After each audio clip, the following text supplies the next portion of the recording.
안녕하세요. 한국도로교통공단 대전 세종 충남지부 김세나입니다. 얼마 전에 주차장 음주운전 관련해서 이런 뉴스가 있었는데요. 한번 어떤 뉴스였는지 짧게 확인하고 가겠습니다. 외부와 차단된 아파트 단지 안 주차장에서 술에 취해 차를 몰았더라도 음주운전으로 면허를 취소할 수 없다는 대법원의 판단이 나왔습니다.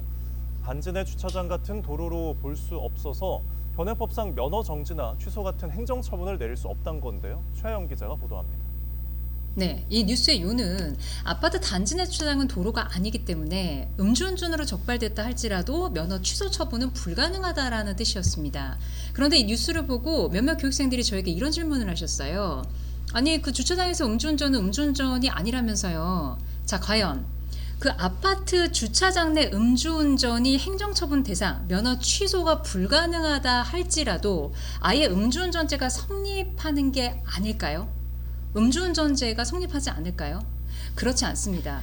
음주운전에 있어서 법적인 제재는 크게 두 가지입니다. 첫 번째가 행정처분이고 두 번째가 형사처벌인데, 행정처분은 운전면허에 있어서 면허가 정지되거나 면허가 취소되는 처분을 행정처분이라고 하고요. 그리고 형사처벌은 징역을 받든지 벌금형을 받든지 집행유예를 받든지 그 형을 받는 것을 형사처벌이라고 합니다. 대개의 경우에 음주운전으로 적발되면 이 두 가지 법적인 제재를 같이 받아요. 행정처분, 형사처벌 같이 받게 되는데, 다만 앞서 보신 뉴스 사례처럼 그것이 주차장이라면 이 중에서 행정처분만 면제가 되는 겁니다.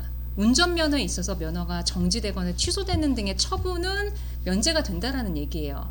그런데 형사처벌은 여전히 남기 때문에 음주운전죄가 성립하는 것은 맞습니다. 자, 그런데 어떤 주차장은 또 형사처벌과 행정처분을 동시에 받고 어떤 주차장은 행정처분이 빠지는 주차장이 있어요. 그 구분은 어떻게 할까요? 바로 이미지에서 보시듯이 도로로 인정되는 주차장은 차단바가 없는 곳, 누구나 드나들 수 있는 곳이고요. 이렇게 도로로 인정되는 주차장에서는 음주운전을 적발됐을 때 행정처분 면제받지 않습니다. 행정처분과 형사처벌을 동시에 받게 되고요. 자, 오른쪽처럼 차단바, 별도의 차단바가 설치되어 있어서 누구나 드나들 수 없는 곳, 뭐 아파트 입주민만 드나들 수 있는다든지 이렇게 누구나 드나들 수 없는 곳은 도로가 아닌 곳으로 봅니다. 따라서 앞서 보셨던 뉴스에서 행정처분, 면허 취소 처분이 불가능하다는 내용은 바로 이런 오른쪽처럼 차단바가 설치되어 있어서 누구나 드나들 수 없는 곳, 이런 곳들은 도로가 아닌 곳으로 보기 때문에 행정처분이 면제된다는 뜻입니다. 자, 이미 도로가 아닌 곳으로 인정되는 주차장에서의 형사처벌은 2011년부터 시행이 됐어요. 그래서 음주운전죄가 성립하지 않는 게 아니라 행정처분만 빠진다라는 거고요. 이와 관련해서는 이미 판례도 많습니다. 주차장에서 단 몇 센티미터만 움직여도 음주운전에 해당한다라는 판례는 이미 많이 있기 때문에 법적으로 뭐 논쟁의 여지가 사실은 없고요. 자, 그런데 주의하실 부분이 이런 사례들이 있어요. 집까지 대리운전기사 이용해서 잘 오셨는데 밤늦게 들어가면 아파트 단지든 아니면 주택가든 거의 만차인 경우가 대부분이잖아요. 그래서 찾을 데가 없단 말이죠. 그래서 일부 대리기사들이 관행이 어중간한 데 차를 세워두고 다음 콜 받아서 가는 경우들이 있습니다.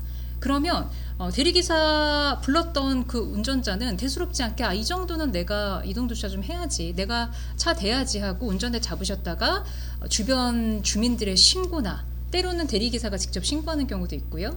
때로는 사고 나서 사고 처리 과정에서 음주운전으로 적발되는 경우들이 있습니다. 그래서 선생님들 주차장이라 할지라도 형사처벌 대상은 되기 때문에 음주운전죄는 성립하기 때문에 단 몇 센티미터, 몇 미터 움직이는 거에 대해서 가볍게 생각하시면 안 된다라는 거고요. 그리고 특히나 윤창호법으로 인해서 우리나라 음주운전 처벌은 굉장히 처벌수가 높습니다. 그리고 기준치 자체가 강화됐어요. 기존의 0.05%에서 혈중 알코올 농도 기준치가 0.05%에서 이제는 0.03%로 강화됐기 때문에 선생님들 얼마나 소주 한 몇 잔 정도 마시면 0.03%에 적발될 수 있는 수치일까요? 한 잔. 소주 한 잔만 마셔도 충분히 음주운전으로 적발될 수 있는 수치입니다. 따라서 주차장에서 단 몇 미터 옮기는 거에 대해서도 대수롭지 않게 생각하시면 큰일 나고요. 한 잔이라도 마셨다면 절대 운전대 잡는 일 없도록 주의하셔야겠습니다. 오늘 아하도로교통법은 여기서 마무리하겠습니다. 감사합니다.